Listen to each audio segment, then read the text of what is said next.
I'm on mute. Okay, hi guys. Welcome to Money Matters. Thank you so much for tuning in. I think I'm just going to leave it there for a few minutes so that people can join us. I think everyone's receiving their notification now. So, this is the fourth episode of Money Matters, and Money Matters is just currently a Facebook live stream series in a way where we cover different topics with regards to personal finance and how we can address those things, the issues we face, and we learn from the experiences of different people. So we're not just limited to one way of thinking. In a way, we are getting ourselves exposed to many different points of views, and we can always see how we can improve ourselves based on other people's experience as well. So if you guys are there, please do say hi so that I know you guys are watching. uh I'm just gonna check the comments and share the link around. And if you are watching, please do share the link with more people so that more people can come and join us for today's session. So our speaker for today, as you may have noticed in the many posters that were released, our guest speaker for today is Joyce Lim. So if you guys don't know, Joyce Lim is the founder and CEO of Simply Empowering. She was featured in Bernama News Channel for the work she has done with many companies to guide many individuals who are just starting out their businesses on how they can manage their own finances and also their business finances better. And she has developed many companies and grew together with them. To Some of her clients are now $1 million companies, and it's amazing how she supports her clients. So Joyce Lim focuses on outsource accounting, business advisory, and even secretarial services. She is a general accountant. She's an MBA holder. She's an MIA member, for those who like to see all the alphabets behind the name. Those are the credential that she has. And she's also the trainer for Get Real with Accounts. She's one of the 3 trainers who run Get Real with Accounts workshop, which is a really fun workshop for anybody who is interested to level up in themselves in terms of accounting, or figure out how they can do full set of accounts so that they can get a better job, or they may be students who are looking for actual experiences of doing those accounts. So we guide those people in this workshop, and Joyce Lim shares her wonderful, amazing experiences over the past almost 20 years in that workshop as well. So that is who we are having at today's session. So I'm just going to invite Joyce in. Hi, Joyce. Hi guys. Wow, All right. such a gempak intro for me. It's like, ayo, so long I haven't really talked to anyone. Is it good? I thought it was. So yeah, I Yeah, mean, it's I could nice. give a better intro next time. Okay, never mind. I am improving on my intro. So we have Joyce here today, and the topic, as you guys would have noticed, is debts to time and money freedom. So I chose this topic because I feel like a lot of people recently, there's a lot of people around me talking about like debts and all of that, and I was like, okay. But a lot of people who have those debts, and they don't really think it's a big deal. It's just a normal way of life. And then I have had the opportunity to talk to you, and you have shared your life story with me of how you achieve time and money freedom, and I was like, that sounds like a much more interesting life to live compared to the other one. So I thought it would be a nice opportunity to kind of like share with people on this different kind of lifestyle in a way. So I think maybe we can start off with what is your personal story, or how was your lifestyle before you met ET Ideas or had proper mentors to guide you in this finance matter in a way. Okay. My life before I got my mentor is like any typical girl from kampong come out and study in KL city, and Yeah. you don't know much. Fortunately for me, at that time, I had my sister, paving the way. So I just latch on to my sister. What she does, I just follow, kind of thing. But once I graduate, I stayed on my own because she stayed already staying with her friends. So I'm on my own. I found a job in audit firm. The typical path of an accountant. You be an auditor, then you go to commercial, then you get married, then you have kids, and then you work until you retire. Okay, Yeah. so that was what I have in mind, or this is what has been implanted in me like for so long. This is my path lah. So I follow, until I get to the commercial line, And then things start to actually kind of like didn't follow the plan kind of thing. So what happened was I went into a company where I wasn't really happy working there. And there's a lot of office politics. Times was very bad because it's during the financial crisis, and the business owners was not managing the company well. Okay. So I decided at that time like, oh, I don't want to be an accountant anymore because this is kind of like a shitty job, having to listen to all your bosses. They dictate what you do and things like that, and you cannot say no because you want to keep your rice bowl. So at one point I said, I just don't bother whether I have a job or not. I'm just going to quit the job. Okay. Of course, before I can quit my job, the special administrators came in and took over the company lah. So I stayed on to actually help them to close the company. But things wasn't working very well. Then from an accountant, I become like a clerk, getting documents, go to the archive room and try and dig for all the documents for them to submit to the court and stuff like that. So I say, my accountant job is not like that, right? This is like clerk kind of job I don't want to do. So I say, okay, what can I do? So then came a friend. I was already investing in unit trust at the moment. So then she said, hey, you are an accountant, you are in finance, you're good with numbers, let's do this. Then I said, okay lah, I think should be okay, right? Since they all say like that, it should be okay. So of course I check around lah, I talk to my parents. My mother was very reserved about this because one thing is I'm the quietest girl, I'm the quietest in the family. Oh wow. Okay. Okay. So you will know that I don't talk to anyone. So she said, hey, you're going to go out there and talk to people. How are you going to do it? I said, should be okay lah. People is going to guide me and stuff like that, And then because someone say that, I don't think you can do this. Then it's like, cannot lah.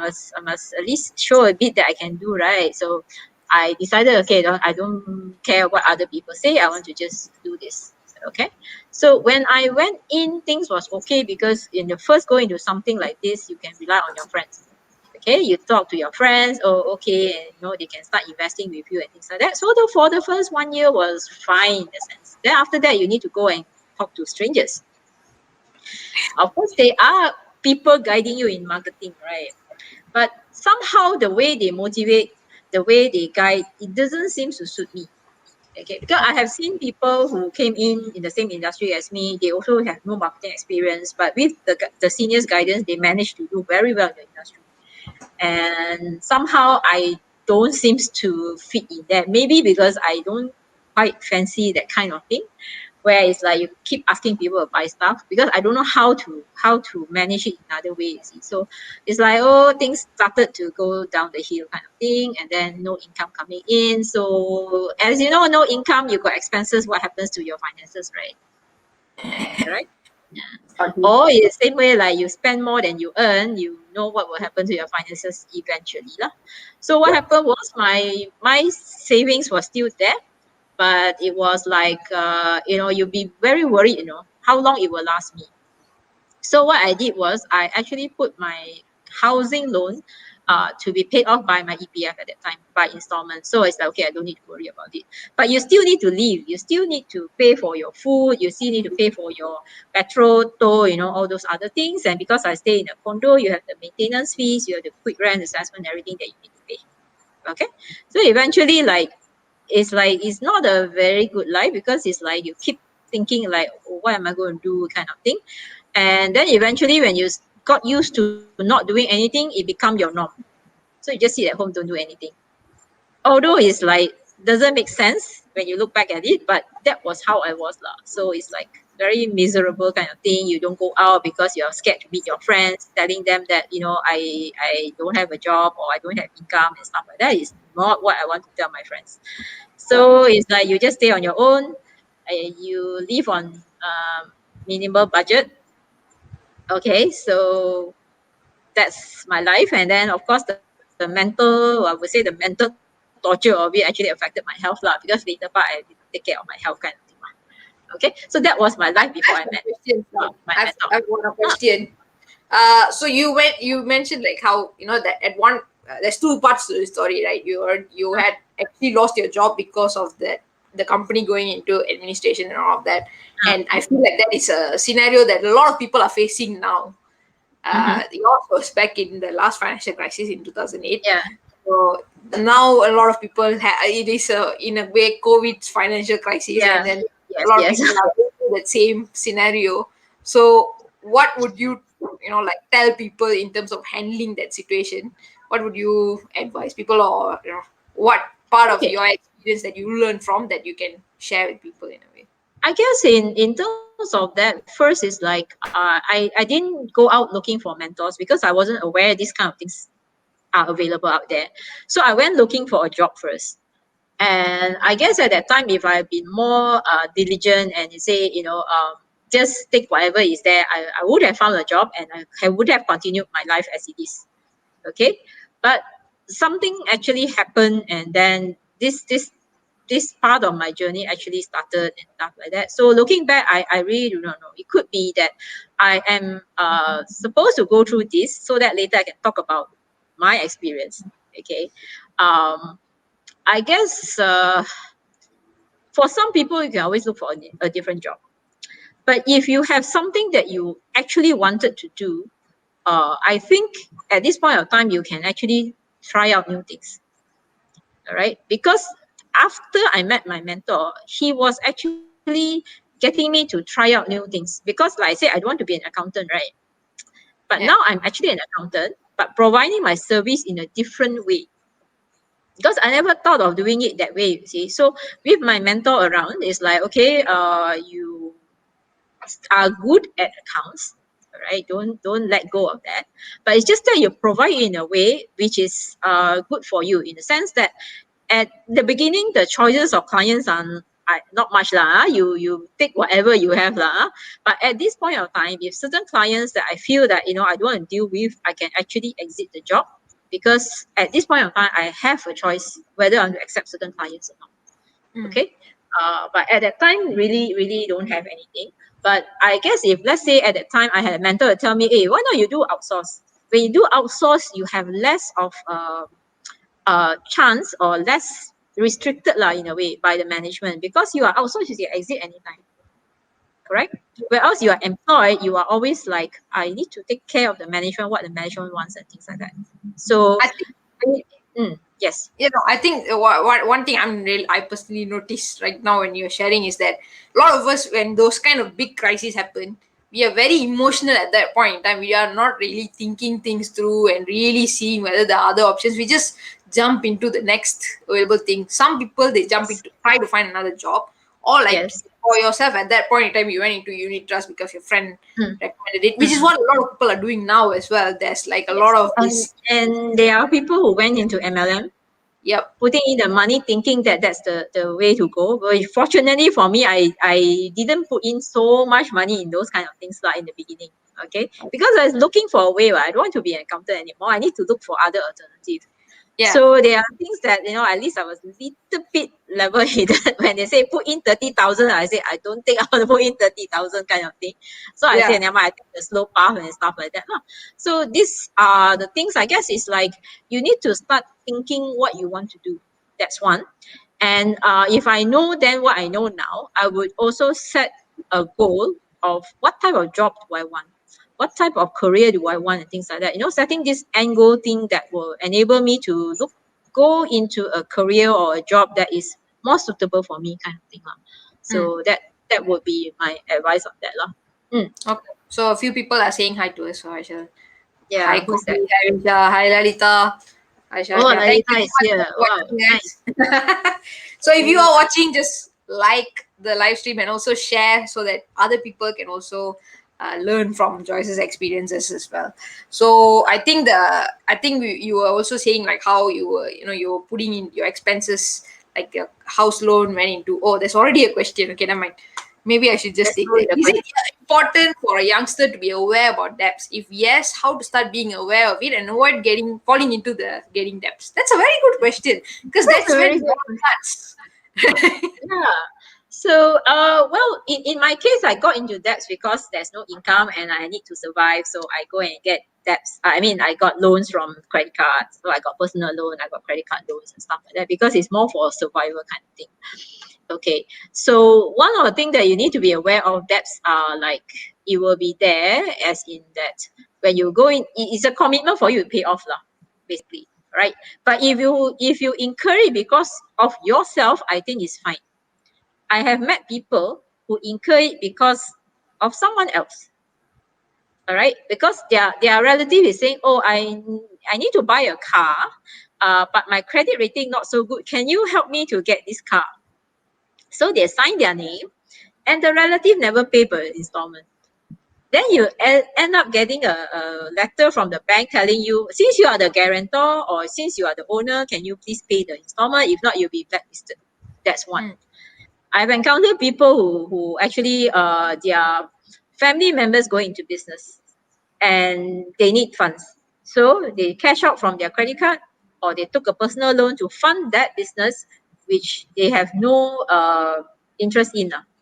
Yep. Okay, so they get into debts like that.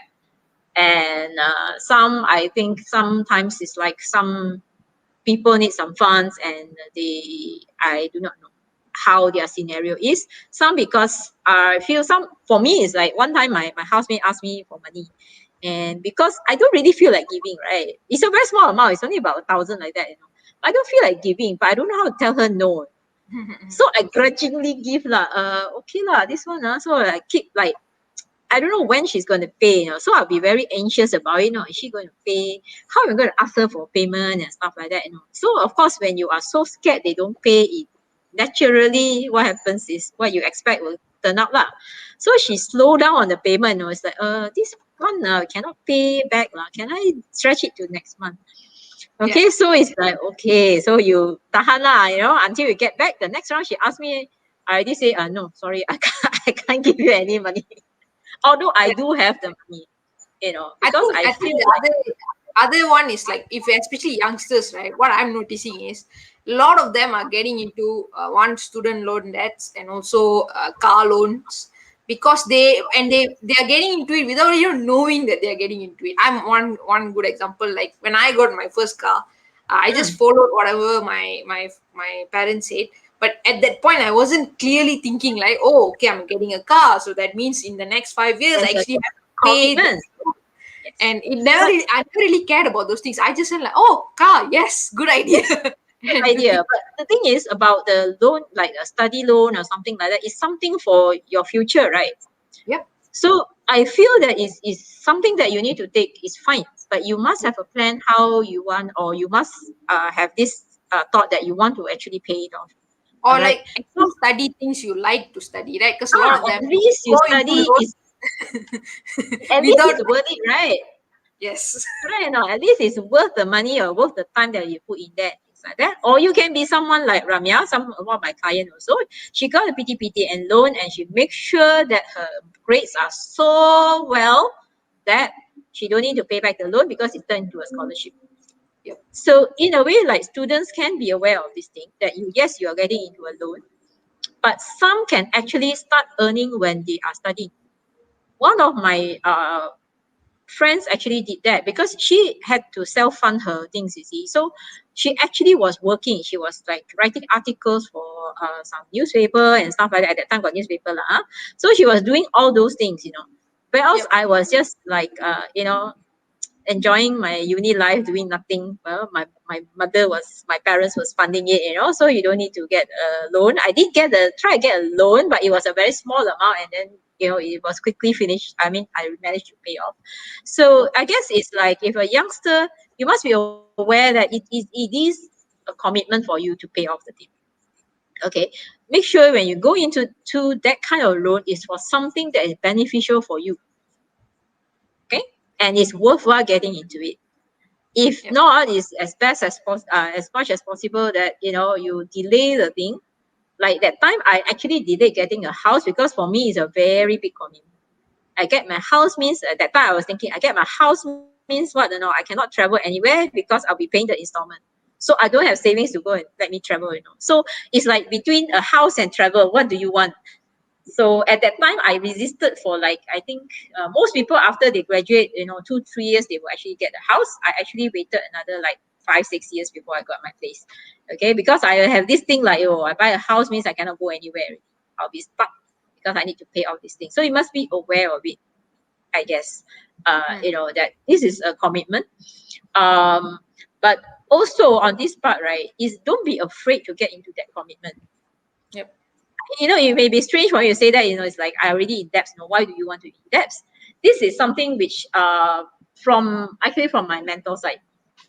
Because when you talk about money management, right, money will come to you when you know how to manage your money. If not, whatever money comes to you, you'll be spent. All right. So what he got me to do when I got out of debt is that to get a new car. I was resisting it so much because I don't want to get into debts.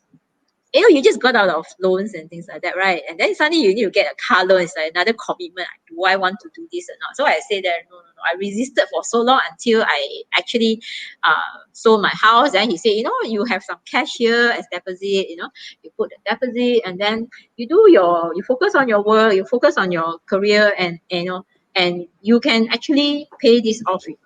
And he taught me a way how to actually pay it off within a shorter period of time. I took a loan for 5 years, but I managed to pay off within 3.5. Okay. It means that you focus on what you do best, you can actually earn the money to actually pay it off.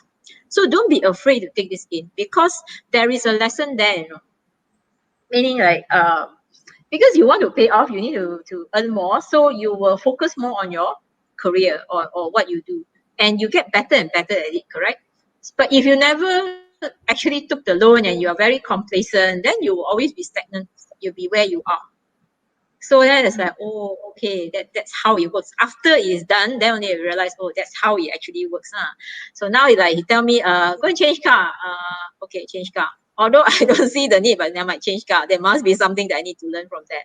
So it's like you need to understand why are you getting into that kind of commitment. There's a lesson there. If you don't have that, you don't learn. Like some people, they don't want to take credit card. Why? They say, oh, credit card are very scary. You get into credit card debts and things like that. But I do have a credit card. After I got rid of my loans and things like that, I've not been in a credit card debt before. Why? Because I learned how to manage it. So it is not about us avoiding the thing. It's more of us learning how to manage it. Okay, there are a lot of people with credit card but no credit card debts because they know how to use the credit card properly, in a way, and don't abuse something that has been given to you for convenience sake, things like that. So I hope, Vinny, I answer your question on that. Okay, so I think the gist of it is that being aware of why you're doing it, it's not a wrong thing, it's not a bad thing. As long as you manage your money well, it's okay. You can it's just a tool to do certain things in your life. That's it. Yes, And yes. so I think that the other part of the topic, so we covered the first word of the topic, and the rest of the topic is basically time and money freedom, the time and money freedom doesn't mean you are no debts and that means time and money freedom. No such thing. It is a different concept. But like I feel like it is like your focus on life. There's people who are like in that focusing on debts only, or there are people who are focusing on time and money freedom and like being able to spend time on things that they want. So like Joyce, very short and simple manner, how would you define time and money freedom, and why do you define it that way? uh I think conventionally, time and money freedom will give you the idea that that you need to have a lot of money. That means you are able to not work until the rest of your life. Means that you have time and money freedom. But for me, my time and money freedom it gives me like a current state of mind that I actually have a choice in what I do. Meaning that I have a choice in spending, whether I want to spend or I don't want to spend. Okay, I may have the money, but I may choose not to spend on it because I feel it's not really necessary at that time. Mm. Okay, it's nice to have, but it's not really necessary. But sometimes these are the things where you need a mentor, whereby I will go and talk to my mentor. I thinking of buying this thing. Then he said, "Do you think you really need it?" I think a few times. I said, "I don't think lah. Never mind. I don't need it for the time being. So I just let it be as it is." Okay, that's one. Then in terms of my work, in terms of my career, I do have a certain amount of freedom or a certain amount of choice in it. Meaning that I am not tied down like, oh, I need to work because I need the money. I Yeah. choose to work because I love what I do. in a way. It may be very headache. It may be like difficult to deal with certain clients, and sometimes the payment also very slow and stuff like that. But that Yeah. is part of the learning. If not, your life will be very boring. Okay, you'll be staying at home doing nothing, which is like, oh, what am I going to do? You see, for me, that is boring. Yeah. Okay, then the money actually allows me to experience life. And that part I need help because I'm not used to spending on lavish things, or on things to in terms of experience kind of thing. We always looking like, oh, okay, spending the minimal amount, especially after I got out of debts, is like, you don't want to spend anymore. So you look for the cheapest things, or the things that you want at the cheapest price, so that you don't need to spend more. But that actually got me to be more like, people say it's like you being either being good, or it's like you're being very careful with your money. But it also got me to be aware that actually very scared I'm very fearful that I do not have enough money. That's why I don't spend. Okay, so I need to go to a state of mind whereby I have a choice in what I spend. I choose to spend it because it is beneficial for me, and sometimes it's just fun. All Mm-hmm. right, I do spend on that as well. But I must have this mentality, or I choose to have this mentality, that I have the ability to earn. Okay, Yep. so they define it as the scarcity and the abundance mentality lah.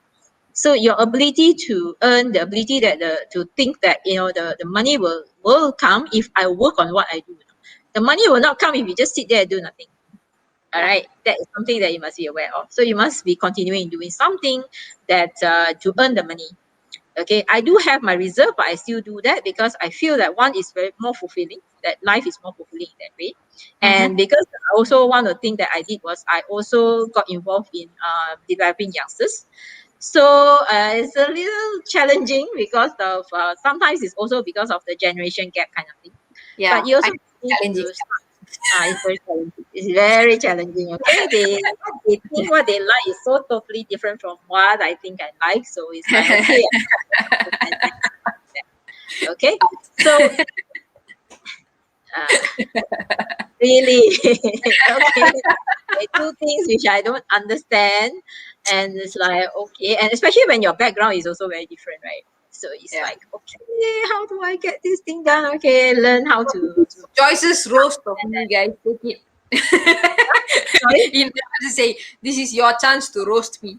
You can go ahead. I'm not talking about you. You are I still know I'm saying thinking. I'm also one of the youngsters, ma, so you can roast me now. Yeah, but then you are more in the mature category than the youngsters who are still in school. No, I remember the first time I had we went and Joyce was very kind to give me some time. So I remember the first time she brought me out for like breakfast or brunch. I also don't know what time it was, but like Okay. she went to a cafe and like it's so awkward because I'm the kind of person who don't really talk much, and Joyce is also the kind of person who don't really talk much. So both of It's us were just very kind awkward, okay?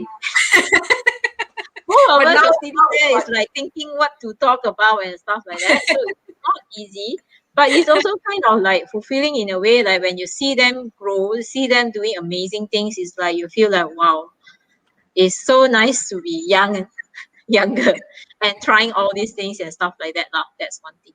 So Yep. in that sense, it's like supporting them, not only in money. I don't have that like $1 million and stuff like that. I do give what I can. Mm. I also put in some time. Sometimes it's like what they need, like certain advice and stuff like that. Or sometimes they just like their mentor come and say, "Hey, you go and talk to Joyce." I say, "Okay, come talk." I don't know what I'm supposed to talk about, but you come means there's a reason, right? So whatever I blur out at that time is what you need, lah, I guess. Yes, I like what you said about like your when you say time and money freedom is not the make a million or few million so that for the next 30 years you don't have to work and all of that, because that's what I have personally have heard a lot of people talk about. They're like, okay, you must like by 30 you must retire, and then after that you can just go on holidays and all of that. So in my mind that is what it used to be. I mean, even now it is very hard to get that thought out of the head, out Yes, of my that, mind. that is also what I got when I did my financial planning course and things like that. They will say, you know, you have enough to financial independence is one part. So what is that? Financial freedom is another level, you know, that kind of thing. So you must have a lot of money. But for Yep. me now, it's like it's totally different. It's like I have I think the main thing is that I'm happy where I am. I may not have $1 million in the month in my bank, but I know that I can sustain myself for the next 3-4 years, Yep. and I'm doing what I love to do, and I have a choice in terms of like in my case, like choice of clients who I want to provide service to and stuff like that. And it's very Yeah. interesting working with youngsters. I put interesting slash, you know, challenging. Okay, so well, you know, when I deal with the youngsters and things like that, I actually learn about myself, and that is the journey that I want to actually embark on. You know, learning more about myself, learning more about my habit patterns, you know, my perception about money, my perception about what people should do and shouldn't do, and kind of things like that. So it's like it's certain things when I encounter it, it sort of break my perception on certain things. I say, oh, okay, you know, this is not what it is. You know, you should, it actually happened yesterday and stuff like that. I say, okay, be more compassionate towards people. You don't be so like, oh, it's like that, you know. Because money is more like, you know, when you talk about finances, it's like 1 + 1 = 2 kind of thing. So you're very strict, right? You must be like Yeah. that. You must follow this, and some people say a little bit of OCD kind of thing. So it's a very, but in life, there's nothing so direct, and it's like there's different perception. You come from Yep. different background, the way you perceive things are so different. So you know, whoever comes to me and say, you know, you're in debt, I no longer judge people, because why you go and give this person, he has nothing to do with you. Why you want to give this money? Because I don't give, you know. I don't understand why people give. So I just say, okay, you got into this trouble, yes, but you also must understand, you know, why you got into trouble in the first place. It's because Mm, sometimes they cannot, don't know how to say no. mm, So the lesson could be that you need to learn how to say no, because if not, the next request will be a higher amount. mm. Okay. So long as you don't learn the lesson, it'll be a higher amount. Yep. So long as you don't learn how to manage your money now, is either money don't come to you, or if you are getting into debts, higher debts will come and stuff like that. So Yep. the part about finances is basically you need to actually understand yourself, your background, how you actually you know, deal with money and stuff like that, and what are your certain perception, your upbringing, you know, and things like that. Because in my family, it's like you don't tell people you have money, and now I'm Mm. telling people I have money, you know. So it's like this is so against what I normally do, my family background, stuff like that. Okay, but hopefully it can help you in the sense that, you know, on that part. And because one of the main thing is because somebody actually helped me out of that, so that's why I'm more than willing to actually share my experience on that part. You know, how you can actually get out of it, and it's not a one-off thing. You know, it's like it's a very continuous. My journey was like, I think 6-7 years before I got out of that. That's one. And even now, I still go back to my mentor, because my old habit pattern will come back. It's like somehow it will come back. Don't know Yep. why, but it's like it will come back. You So put it you do need back. someone to keep monitoring you lah. But you know, you'll be certain things you'll be become more aware. Yep. Certain things you do, you are not aware, because somehow you actually you are aware. You just choose to ignore it. That's what Yep. happened to. So I definitely need someone to actually oversee what I do and stuff like that. Just remind me, you know, knock knock, you are the pesong. Can you come back? You know, in terms of managing your money and stuff like that. Yeah. I think what you said, time and money, it's about living your life. There's no such thing as your money is independent to the rest of your life. Everything else in your life will influence you. So if your relationship with your family is in a certain way, then Uh-huh. your money spending with regards to your family will also be in a certain way. So it's always connected. There's no way you can separate it. And I Yep. think that's what we also talk about. I mean, this is what we share with the people we work with as well, that Mm. how Yes. to see the connection and how to manage your habit patterns. Then it creeps back in, how do we manage that, and those kind of things. There's no such thing as, oh, you have listened to this talk, tomorrow you're going to be brilliant at money. Until today, Joyce and I still make so much of mistakes with money, and we're like, oh, And you mean that one? one of the I think based on what I experienced, right, the thing that is missing from most books about money management is this, they don't talk about yourself. Yep. They don't talk about your habit pattern. They don't talk about how do you manage when people ask you for money, when your Yep. best friend asks you for money, when your relative asks you for money. They just say you need to do savings, you need to do investment. They don't talk about that. So Yep. one of the good thing that my mentor did for me was at that time to actually, develop me first. Like I'm a happier person. One thing Yep. is like if you're not happy, money don't come to you. And I say, okay, that's how I got it lah. I mean, okay. It may be, it sounds like, oh, nice, but then if you don't experience it, you'll never understand this statement of money will come to you when you're happy, kind of thing. Yeah. Okay. And then Okay. second thing is also he asked me to take care of my health, kind of thing, because as you know lah, health takes, if you are in not so good health, it actually uses up a lot of your reserve.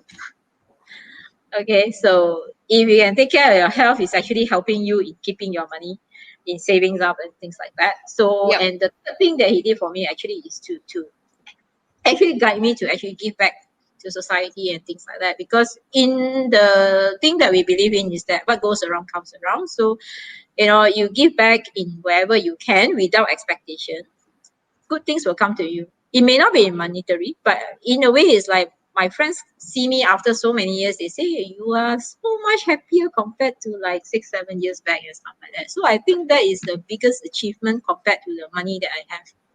Because being happy is not easy to achieve for some people.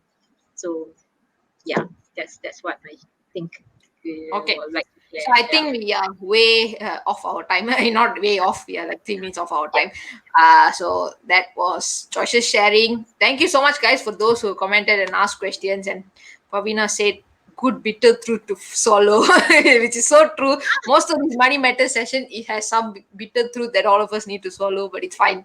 You're Yes. learning. Got So into yeah, trouble because you don't know how to say no sometimes, most of the yeah. time.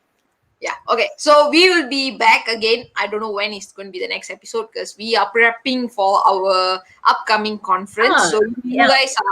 if you guys are interested, basically whatever Joyce shared today is that it's about living your life, not just by handling your money.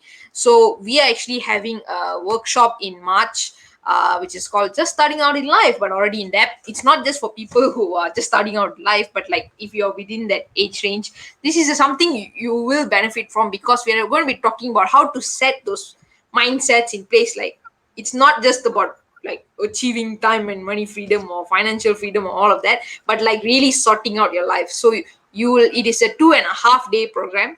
You will attend a 2 days conference on 13th and 14th of March, where you will get exposed to many different experiences, how people follow their heart, how people respond instead of reacting to situations. You learn from these people's experiences. And then on 27th of March, we'll have a 4 hour workshop on specifically your finances, how to analyze it, understand where you are currently, and how you can now work towards living a much better life in terms of your finances and also the other aspects of your life. So it's a 2.5 day program. It's only 300 ringgit. So if you guys are interested, you can comment. I know you guys can DM me on Facebook. So please go and PM me and I will respond to you guys. I can explain more to you guys as well. So I think that was an amazing sharing, Joyce. Thank you so much. And I'll see you guys next session. Yep. Bye. Thank you, guys. Bye.